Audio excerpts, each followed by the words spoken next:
L'enfant a déjà peut-être 27 ans. Mais on connaît bien le caractère de notre enfant, ou il a même 30 ans, ou il a même 22 ans, ou même 19 ans. Mais on constate que notre fils n'est pas du tout mature. Mais il veut absolument se marier. Quelle réaction est-ce que nous, parents, nous devons avoir? Ah, c'est compliqué, maman Pierre. Ah là là, papa. Là où il y a l'amour, le cœur est parti. C'est compliqué. Vivre H24. Avec la femme. Dormir avec. Se réveiller avec. Se réveiller avec.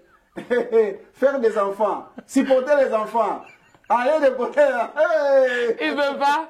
Il a dit il peut pas. Mais au moins il est honnête. Bonsoir, bien-aimés dans les seigneurs, amis de la parole, frères et sœurs en Christ. J'espère que vous allez bien. Cela fait un petit moment que nous ne nous sommes pas vus. Nous nous retrouvons aujourd'hui pour notre émission Pasteur dis-moi. Je suis la sœur Pierrette Lunguma. Je suis accompagnée du pasteur Achille Lunguma et nous présentons notre émission Pasteur dis-moi. Pasteur, comment tu vas? Ça va très bien, maman Pierrette. En tout cas, nous sommes dans notre nouvelle année, l'année 2024. C'est pourquoi nous voulons aussi profiter pour présenter nos vœux. Bonne année. Tout le monde, toutes les personnes qui nous suivent, vraiment, que ce soit de l'église Oracle, Paris, Londres, partout où vous êtes, Kinshasa, Luanda, partout, et surtout aussi à l'église Corps de Christ. Amen, amen, amen, amen. Que cette année, maman Pierrette, soit une année, premièrement, la santé, amen, le bonheur, amen, beaucoup d'argent, amen. Voilà, en tout cas, que le Seigneur vous accompagne. Amen. Que l'année 2024 soit une année de prospérité. Amen. Que la main de Dieu vous accompagne. Amen, amen. Le pasteur, comme il a dit, on vous souhaite vraiment nos vœux d'excellence, de prospérité pour cette année 2024. Vraiment que Dieu vous soit favorable. Alors, comme nous commençons une nouvelle ère, nous avons décidé de changer de mode de diffusion de notre émission Pasteur dis-moi. Nous passons désormais sur YouTube, sur notre chaîne Exousia Christ TV. Donc, n'hésitez pas. Abonnez-vous, activez la petite cloche de notification afin que vous ne puissiez rater aucune émission. Et Dieu voulant, nous avons également préparé, pasteur, des petites surprises pour cette année. Oui, en tout cas, l'église de Dieu, l'église Corps de Christ sera grandement bénie, Amen. Parce qu'on va vraiment proposer, pas seulement l'émission Pasteur dis-moi, on va préparer aussi une émission qui sera spécialement pour les jeunes femmes. Et une émission aussi qui sera pour la jeunesse. Donc, vraiment, on a pensé à tout le monde pour cette année. Vraiment, que le Seigneur puisse nous prêter sa grâce. Parce que nous avons besoin de sa main. Nous avons besoin de sa bénédiction. Amen. Alors, comme nous sommes sur notre émission Pasteur dis-moi, nous abordons un nouveau thème du jour qui est « Mon fils veut se marier, comment le préparer ?» Alors, nous savons que le mariage est une institution qui a été créée par Dieu et c'est une valeur sûre pour nos enfants. Mais, en tant que parents, nous devons préparer nos enfants pour qu'ils puissent vivre un mariage sans difficulté et sans échec. Nous savons que la Bible nous dit, dans 1 Timothée 5, verset 14, que les jeunes se marient. Donc, c'est une volonté du Seigneur que la jeunesse puisse se marier. Et aujourd'hui, nous voulons répondre à cette question. Comment mon fils veut se marier? Comment le préparer? Pasteur, dis-moi. Oui, maman. Comment préparer un jeune au mariage? Merci beaucoup, maman Pierrette. Vraiment, ça c'est une interrogation qui mérite vraiment une bonne réponse. Et selon les statistiques, actuellement, on a vu une sorte de vague de jeunes qui se marient. Il y a peut-être 15 ans de cela, le jeune ne se mariait pas. Il y a 15 ans de cela, on voyait que les jeunes garçons entraient pratiquement à 40 ans, 35 ans pour se marier. Mais aujourd'hui, on voit de plus en plus de jeunes se marier comme cela fut à l'époque de nos mamans. Oui, à l'époque de nos mamans, à 19 ans, elles étaient déjà mariées. Mon papa à 21 ans, c'était déjà un papa qui avait des enfants. Aujourd'hui, on voit que cette vague est revenue. On voit maintenant les jeunes de plus en plus sont tentés de se marier. Et vraiment, cette question tombe bien parce que beaucoup de fois, quand le mariage échoue, les gens donnent la faute à la femme. Souvent. Or, souvent, c'est pas la femme, c'est l'homme. Souvent, c'est l'homme qui fait échouer les mariages. Mais les gens ne le savent pas. Toute la faute, c'est la femme. Ça, sa femme, c'est une mauvaise femme. Mais les gens ne savent pas que le garçon, vu qu'il n'a pas été préparé au mariage, mais c'est un chaos dans les mariages. Exactement. Et c'est pourquoi nous allons vraiment, tout au long de cette émission, donner vraiment une réponse qui va aider aux parents, pourquoi pas aussi aux jeunes garçons, de savoir ce qu'il faut faire. Alors, la préparation, Maman Pierrette, c'est quelque chose de très capital. Amen. Nous voyons, si quelqu'un prépare déjà quelque chose, il a 50% de réussite. Celui qui prépare une fête, il organise une fête, il prépare les choses, il a déjà 50% de réussite. Amen. Jésus-Christ lui-même, dernièrement je parlais avec un jeune serviteur, on a pu comprendre que Jésus-Christ aussi, avant d'envoyer les disciples 2 à 2, il a pris le temps de les préparer. Jésus-Christ les a préparés au moins pendant 2 ans et demi avant de les envoyer. La préparation est capitale. Amen. Dieu lui-même, avant de nous donner le monde, Dieu a pris le temps de préparer le monde. Amen. Pendant 6 jours, il était dans la création. C'est-à-dire qu'il était tenté de préparer. Amen. Donc la préparation est capitale pour toutes les choses. Dans le livre de Luc, chapitre 14, le verset 31, la Bible nous dit, « Ou quel est le roi qui, partant pour faire la guerre à un autre roi, ne s'asseye et premièrement et ne délibère plutôt s'il peut avec 10 000 hommes résister à celui qui vient, pardonnez-moi, contre lui avec 20 000. C'est-à-dire quand il s'assoit, il examine, il est tenté de préparer. Amen. Voilà. Il y a encore Psaume 18, le verset 34. Là-bas aussi, on nous enseigne, et ça c'est dans la version Bible français courant, on dit qui enseigne, c'est-à-dire qui exerce mes mains à combattre et mes bras bandent à un arc d'airain. Ici, on voit que celui qui se prépare à la guerre doit s'exercer. C'est-à-dire, il est tenté de se préparer. Exactement. Donc, la préparation est capitale. C'est pourquoi nous, parents, c'est à nous de savoir comment préparer nos jeunes garçons, nos fils au mariage. Amen. Mais je donnerai 4 éléments aujourd'hui, Maman Pierrette, qui va aider nous, les parents, à pouvoir préparer nos enfants. Premier élément, la préparation au mariage commence par l'éducation qu'on donne à l'enfant. Amen, amen. Quelle éducation vous avez donnée à votre fils? Ah oui! Quelle éducation vous avez donnée à votre garçon?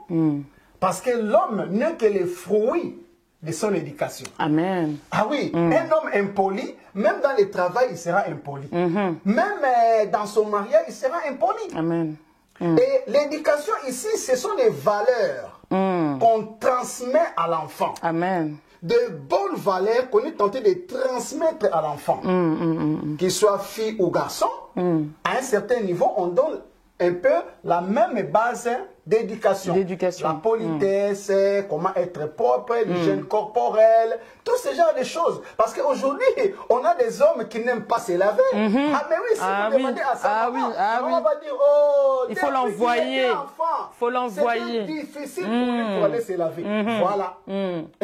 Maintenant, c'est la fille d'autrui qui est tentée de souffrir. Vraiment, vraiment. Depuis qu'il était enfant, il n'aimait pas se laver. Il n'aimait pas se laver. Donc, c'est l'éducation. Qu'est-ce que vous transmettez à votre enfant comme éducation? Et à un certain moment, quand ils vont grandir, on sent qu'ils ont 11, 12, 13, 14 ans, vu qu'il est garçon, on va maintenant accentuer sur des domaines de l'éducation propre aux garçons. Amen. Par exemple, Maman Pierrette, on va mettre l'accent sur la responsabilité. Parce qu'on sait que c'est un garçon, 17, 18 ans, mais bientôt, il sera un homme dans un foyer, il va prendre soin d'une femme et d'une maison, mais il faut qu'il soit responsable. Amen. Ah oui, il faut qu'il soit responsable. Donc, comme il est garçon, maintenant vous allez accentuer sur l'éducation à la responsabilité.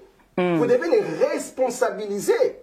On parlait une fois avec Maman Pierrette par rapport à l'économie aussi. Oui. Tu vois, beaucoup aujourd'hui ne savent pas faire l'épargne. Oui, parce que depuis petit, il ne sait pas épargner. L'éducation, ouais. Tout ce qu'on lui donne, il achète tout. Mais quand il est petit, vous commencez à lui apprendre déjà Amen. que quand on gagne 100, on peut manger 30 et on conserve 70. Amen. Amen. Voilà, ça c'est une éducation qu'on donne à l'enfant. Très important. Amen. Donc la préparation, Maman Pierrette, commence premièrement par l'éducation. Deuxième des choses, Maman Pierrette, oui, papa. Nous parents, nous devons maintenant orienter nos enfants vers les bons choix. Amen. Deuxième élément, le choix. Le choix. Le choix. Proverbe 22, le verset 6, la Bible dit, élève le jeune garçon selon les règles de sa voie. Même lorsqu'il vieillira, il ne s'en détournera point. Foncez courant. Amen. Élève l'enfant selon la voie de la justice. Amen. Quand il sera grand, qu'il ne se détourne pas. C'est-à-dire, c'est nous les parents qui devons donner des bases à l'enfant pour que quand l'enfant arrivera au moment de faire le choix, qu'il puisse faire le choix selon la volonté de Dieu. Amen. Ce n'est pas les parents qui choisissent la femme. Non. Papa, si toi tu veux choisir la femme pour ton fils, laisse. Laisse Dieu guider les pas de ton fils. Amen, amen, amen, amen. Mais ce choix-là doit se faire sous conditions. Certaines conditions. Mais ces conditions, ce sont les valeurs chrétiennes que vous allez donner à votre enfant. Amen. Et par rapport à ces valeurs chrétiennes-là, l'enfant saura quel genre de fille l'enfant doit épouser. Amen. Quel genre de fille, est-ce qu'elle est chrétienne ou pas? Nous, ici, à la maison, Maman Pierrette, chaque fois, dit aux garçons, vous pouvez m'amener n'importe quelle fille que vous voulez, mais la condition que ça soit une chrétienne. Ah, qu'elle soit blanche, chinoise, asiatique, antillaise, africaine, de n'importe quelle nationalité, mais la condition qu'on leur dit, que ça soit une fille chrétienne, Amen. Née de nouveau de l'Esprit de Dieu. Donc cela est très capital. En tant que parents, même si nous devons poser certains critères dans le choix, pour dire aux garçons, il faudra épouser une femme chrétienne, il fallait épouser une femme travailleuse, il fallait épouser une femme qui est bien éduquée. Amen. Si tu remarques que tu es tenté de parler avec une fille, mais que tu sens de l'impolitesse, c'est très dangereux. Tu parles avec une fille, tu remarques qu'elle passe une année, Pôle emploi, elle a fait 9 mois de Pôle emploi. Elle n'est pas travailleuse. 9 mois de Pôle emploi. Elle est paresseuse. Tu vois, chaque fois qu'on parle de travail, elle est fainéante. Ça, faites attention, c'est une femme qui ne va pas contribuer. Voilà. Si c'est une fille, tu vois souvent, pour partir à l'église, c'est toujours compliqué. Dis-toi que ça, ce n'est pas une bonne femme. Donc, le choix, c'est les parents qui doivent dire aux garçons qu'est-ce qu'il faut faire, quelles sont les bases qu'il faut mettre par rapport au choix. Il peut y arriver que vous avez bien élevé votre fils. Il est bien éduqué. Mais il peut tomber sur une mauvaise femme. Exactement. Et son mariage peut échouer. Troisième des choses, Maman Pierrette. Oui, papa.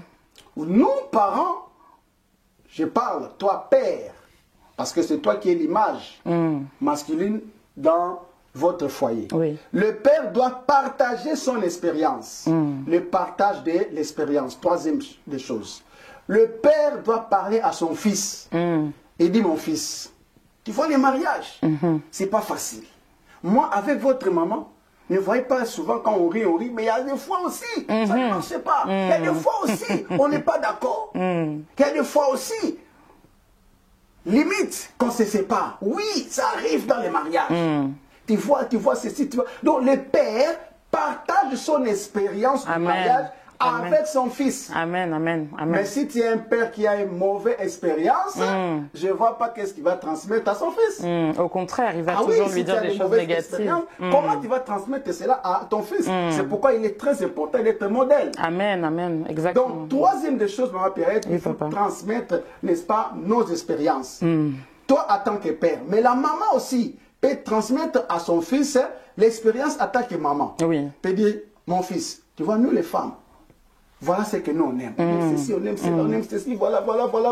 Donc la maman aussi va transmettre. Dernièrement, on a suivi un film avec Maman Pierrette. On a vu que la fille qui ne voulait pas de ce mariage-là, oui. hein, c'était sur Hollywood, la fille qui ne voulait pas. Mais quand sa maman l'a parlé, l'a montré des choses, la fille est revenue à la maison. Elle a compris. Donc, c'est très important, nous parents, nous devons partager nos expériences du mariage avec notre fils. Le fils doit comprendre. Amen. Parce que c'est vous les parents, vous vivez la vraie réalité du mariage. Amen, amen. Tu vois, vous vivez la vraie réalité du mariage. Donc c'est à vous d'expliquer à l'enfant comment fonctionne le mariage. Très important.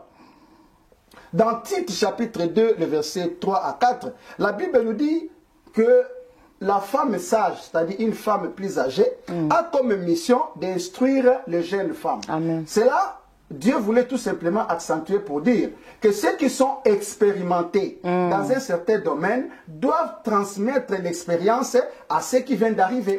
Donc quelque part, nous parents, c'est notre responsabilité aussi de transmettre l'expérience du mariage. Amen, oui. Surtout toi papa, prends ton fils, vous sortez, vous faites un petit tour. Tu lui bombardes, tu lui parles des choses. Mais papa, si à partir de quel âge? Parce que la conversation... Là déjà, oui, donc là déjà, on voit si on parle du mariage, l'enfant, il a quel âge? C'est un fils déjà qui a 18, 19 ans, 20 ans, voilà. Ou c'est un fils maintenant qui veut s'engager. Tu vois qu'il a fini ses études, qu'il commence à travailler, qui sent déjà... qui commence à rester longtemps au téléphone. C'est qu'il y en a une. Donc c'est le moment de commencer à expliquer des choses. Amen, amen. Tu vois? Voilà, c'est vraiment les moments. Donc la quatrième des choses, Maman Pierrette, oui, papa, c'est le caractère de l'enfant. Ah oui. Nous, on a les garçons ici à la maison. 3 garçons. Chaque garçon a son caractère. Ah oui, rien à voir. Voilà. Mais les parents, quand vous connaissez les caractères de votre enfant, amen, il y a certains caractères qui ne passent pas dans les mariages. Ah, ça, il faut le faire asseoir. Je dis, mais voilà, toi, aujourd'hui, tu as 22 ans, 23 ans, je te vois déjà parler avec la sœur Sophie, comme ça, mais je te vois déjà venir. Mais ton caractère d'être colérique là, ça va pas marcher. Tu dois travailler ta colère. Parce que c'est les pères ou c'est les parents qui connaissent mieux leur enfant. Amen. Et il y a des choses que vous voyez que votre enfant, il travaille. Parce qu'il y a des garçons qui restent avec vous jusqu'à l'âge de 25 ans, 26 ans, tout ça. Les garçons travaillent. À la fin du mois, ils gagnent peut-être 1700 €. Ah non, 15 jours, il est venu voir la maman par 300 €. Jamais. Ah, vous comprenez que ces garçons, dans le mariage, ouais, c'est un garçon compliqué. Ah oui, vous devez lui dire, toi, depuis que tu étais enfant, partager, c'était difficile. C'était difficile, oui. Quand on te donnait quelque chose pour donner à tes frères, c'est difficile. Tu n'aimais pas. Toi, tu ne partages pas. Tu vois, tu as commencé à travailler. Ça fait déjà 6 mois. Mais depuis 6 mois, tu as donné 0 € à la maison. C'est pas grave, nous sommes les parents. Mais tu vas entrer dans le mariage. Dans le mariage, il faut apprendre à partager. À donner. À donner. À faire plaisir à la femme. Donc, c'est nous, parents, qui devons maintenant remettre dans les rails notre fils. Amen. Parce que nous connaissons les caractères de l'enfant. Vous savez, Maman Pierrette, oui, papa, la beauté ne fait pas durer le mariage. Mais c'est le caractère qui fait durer le mariage. La fille peut être belle, le garçon peut être beau, mais s'il a un mauvais caractère, ce mariage ne durera pas. L'amour est le fondement du mariage. Amen. Mais les sentiments n'ont jamais été la fondation. Parce que les sentiments sont toujours passagers. Éphémères. Mais c'est l'amour qui est la véritable fondation dans le mariage. Amen. Donc ça, ce sont des valeurs qu'il faut voir avec votre fils. Vous connaissez son caractère. Vous voyez aussi qu'il n'est pas propre. Souvent, il peut rester avec la Bible pendant 2 jours. Mais dis non. Ah non. Tu pars au travail, mais l'habit là, ça fait 3 jours que tu l'as mis. Et vous connaissez depuis qu'il était petit, c'est quelqu'un qui n'aimait pas prendre douche, voilà, tout Se ça. changer. Se changer, mais non. Il risque d'être un mari malpropre. Ouais. Donc vous connaissez ces caractères-là. C'est à vous maintenant de commencer à redresser votre fils. Amen, amen. Sinon, dans le mariage, il va faire souffrir la fille d'autrui. Voilà un peu, Maman Pierrette, ce qu'on pourrait dire. Comment préparer un garçon au mariage. Très bien, papa. Alors, maintenant, moi, j'ai une question, parce que si nous avons fait le nécessaire, on a donné une bonne éducation à notre fils, on a orienté son choix, il a compris qu'il devait se marier avec une femme chrétienne, qui aime le Seigneur, qui a donné sa vie à Christ. On a partagé notre expérience avec lui, parce que Dieu nous a fait grâce d'avoir une bonne vie de couple et on a pu vraiment donner les éléments de base à notre enfant. On a vu que le caractère de l'enfant correspondait, on a pu redresser et faire en sorte que l'enfant ait bon caractère. On sait que non, mon fils est prêt, il pourra vraiment trouver une bonne femme. Maintenant, si le fils fait un choix, mais les parents ne sont pas d'accord avec le choix de l'enfant, est-ce que les parents doivent laisser le fils épouser cette femme ou bien ils doivent refuser? Ah, c'est compliqué, Maman Pierrette. Ah oui, papa. Vous savez, là où il y a déjà l'amour, c'est difficile, hein? Ah oui. Et quand le cœur est parti, nous, là. Ah oui, même nous les pasteurs, souvent c'est difficile pour nous pour conseiller quand il y a l'amour. C'est pourquoi je réitère ces messages. L'Église ne sépare pas. Amen. L'Église n'est pas là pour pousser les gens à divorcer. Au divorce. Mais l'Église est là pour chercher des solutions, pour pouvoir arranger. Amen. Donc, quand il y a l'amour, ma période, c'est très difficile. Mais il faudrait d'abord, les parents ne vont pas peut-être s'opposer, refuser. Mais il faudra premièrement que les parents expliquent à leur fils pourquoi ils refusent ce mariage. Souvent, à 70%, les parents ont raison. À 70%, les parents ont raison. Ça, les enfants, ils n'aiment pas. Ils n'aiment pas. Peut-être à 30%, ils peuvent avoir tort. Mais à 70%, les parents ont souvent raison. Il faudra que les parents expliquent pourquoi ils refusent ces mariages. Qu'est-ce qu'ils ont vu de négatif chez la femme. Il faut qu'ils expliquent. Et au fils aussi, d'écouter les parents, d'examiner les raisons de leur refus. J'aime bien un adage congolais, je pense, qui dit que les oreilles ne dépassent jamais la tête. Les jours où tu verras les oreilles dépasser la tête, c'est autre chose. Ouais, ben là, il est pas humain. Voilà, ce qui signifie, la tête c'est les parents, les oreilles c'est les enfants. Donc, les parents, souvent, à 70%, les parents ont raison. Mais dans ce cas où les parents expliquent les raisons et que les fils persistent à aller au mariage, mais les parents doivent céder. Les parents doivent céder. Vous ne devez pas vous opposer, vous devez maintenant céder. Mais quand vous allez céder, continuez à prier pour votre fils. Amen. Quand vous allez céder, vous devez aussi participer au mariage. Nous sommes chrétiens, nous devons manifester l'amour. Amen. Même si tu étais contre, mais viens, donne ta bénédiction à ton fils. Amen, amen. Donne ta bénédiction. Et continue à prier pour que le mariage se passe bien. Peut-être vous vous êtes trompé. Aussi. Peut-être il y aura des combats, mais Dieu pourra les aider à surmonter. Amen. Mais il faudra donner votre bénédiction. Il faudra aussi être là. Présent. Le jour du mariage. Parce que je connais les parents qui ne sont pas venus. Oui, oui. Parce Ils n'étaient pas d'accord, donc ils ne sont pas venus. Ils ne sont même pas venus. Ça, c'est pas bon. Non, non, non, ça, c'est pas bon. C'est votre fils, vous devez les soutenir. Amen. Vous devez les soutenir. Mais au moins, votre fils connaissait déjà votre opinion, votre position. Donc, voilà un peu, Maman Pierrette, c'est qu'on peut dire, quand on n'est pas d'accord, c'est le choix de votre fils. Il faut donner les pourquoi. Les arguments. Les arguments, c'est au fils aussi d'écouter. Mais si le fils n'écoute pas, mais bon, vous laissez. On laisse faire. Voilà. Très bien, papa. Alors maintenant, là, on avait parlé si on sait que notre fils était prêt au mariage. Mais pasteur, si dans le cas contraire, comme on a dit, l'enfant a déjà peut-être 27 ans, Mais on connaît bien le caractère de notre enfant, ou il a même 30 ans, ou il a même 22 ans, ou même 19 ans. Mais on constate que notre fils n'est pas du tout mature. Mais il veut absolument se marier.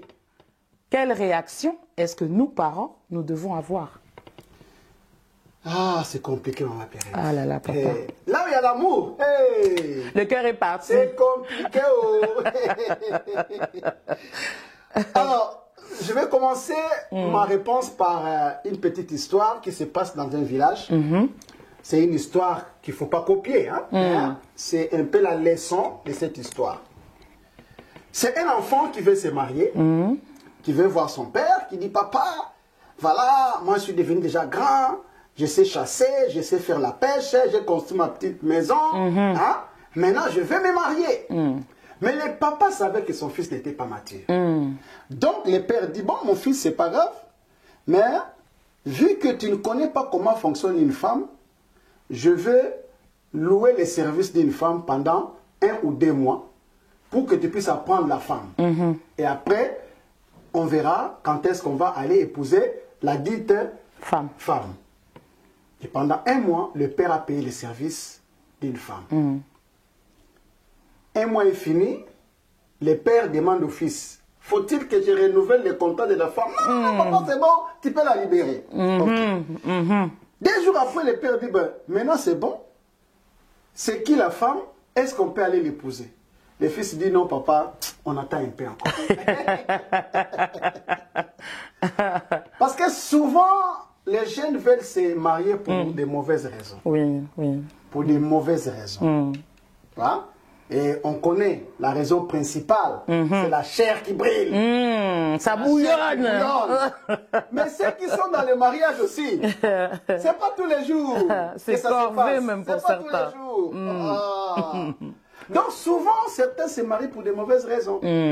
Certaines peut-être, c'était lui qui a pu déverger la femme.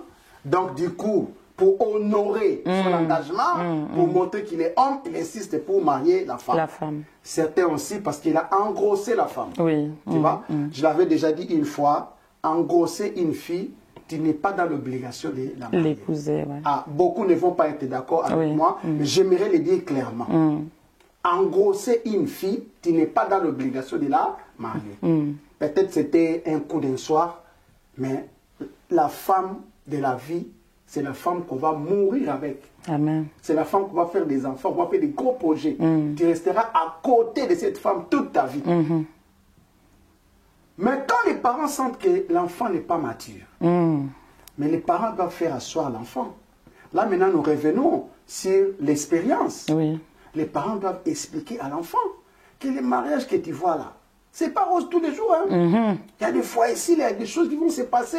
C'est-à-dire les parents doivent vraiment montrer le vrai miroir du mariage. Le vrai visage. Le vrai visage du mariage. Ah oui, le mariage est bien, mais le mariage aussi est compliqué. Quand on n'est pas mature, on ne peut pas s'y porter. Combien de fois on a vu les jeunes qui se sont mariés 6 mois après séparation? Papa, des fois, même 6 mois, c'est beaucoup. Hein. Ah oui. Nous, on a déjà vu, au bout de 2 mois, la sœur nous disait que elle veut se séparer. Combien de fois? Combien de fois? Parce que les gens ne sont pas matures, ils se sont mariés pour de mauvaises raisons. Donc les parents, quand on sent que le fils n'est pas mature, il faut le faire asseoir, lui expliquer vraiment comme il faut. Mais papa, là, il faut juste que tu reprennes, s'il te plaît, pour que les gens comprennent bien. Quand on parle de maturité, on ne parle pas de la question d'âge. Ah non. Parce que souvent, comme là, on parle du fils, on peut croire que le fils, par exemple, qui va venir se présenter, il a déjà 28 ans, il a déjà son travail, il est stable, il a pris son appartement, il mène vraiment une vie correcte, mais finalement, il n'est pas quand même mature. Il peut être responsable, mais la maturité du mariage, ou la capacité de supporter, il ne sera pas capable. Donc, ce n'est pas l'âge qui va déterminer la maturité. Tu peux expliquer ça? C'est bien, maman Pierrette, d'insister sur cela. Il y a Proverbe 11, 14, j'aime bien ce que la Bible dit. Quand la prudence fait défaut, le peuple tombe et le salut est dans un grand nombre de conseillers.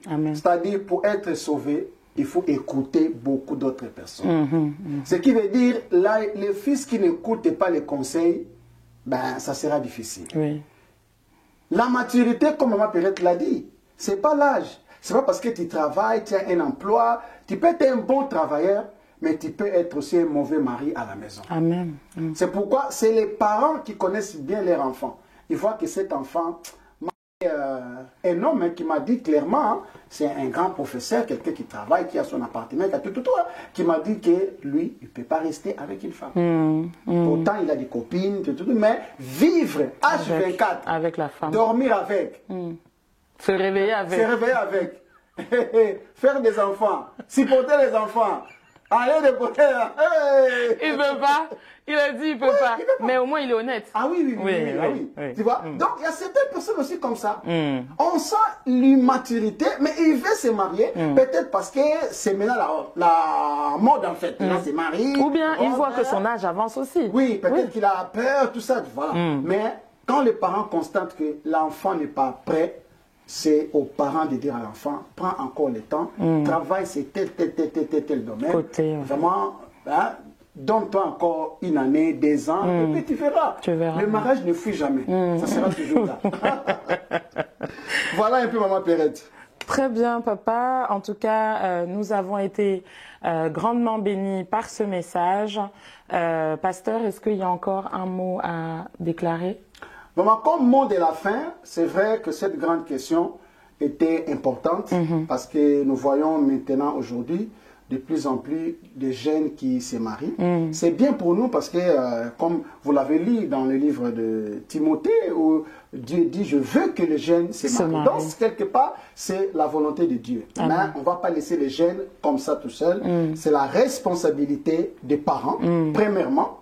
Et il y a aussi la responsabilité de l'Église. L'Église aussi doit préparer les jeunes au mariage. Amen. Et souvent, quand on parle de mariage, l'accent souvent est mis sur la femme. Ah oui!